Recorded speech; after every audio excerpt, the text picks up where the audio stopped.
आपण समस्त को आमर छोट चैनल टी स्वागत। सर्वप्रथमे आमर समस्त ओडिशावासी को जय जगन्नाथ। महाप्रभु समस्त को खुशी रे रखंतु।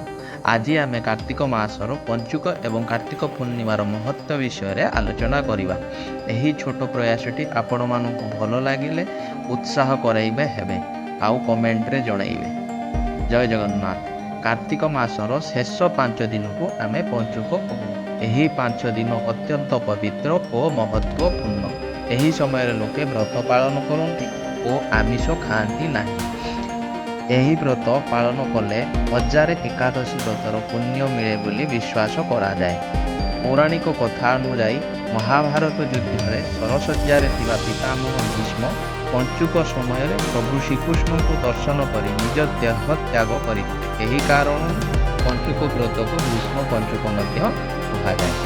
पंचुकर 5टी दिन पंचुक पालन करा 5टी मुख्य नियम होती प्रतिदिन सकाଳେ नदी रे बुड़ पकाई स्नान करवा, तुलसी गछर पूजा करवा, महाप्रभु जगन्नाथ को दर्शन करवा, प्रत्येक दिन तुलसी चौरा निकट झोटी मुंज पकाइवा, आमिष त्याग कर शुद्ध सात्विक खाद्य खाइबा। कार्तिक पूर्णिमार महत्व।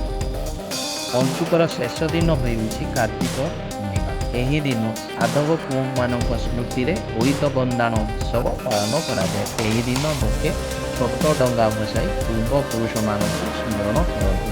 जय जगन्नाथ।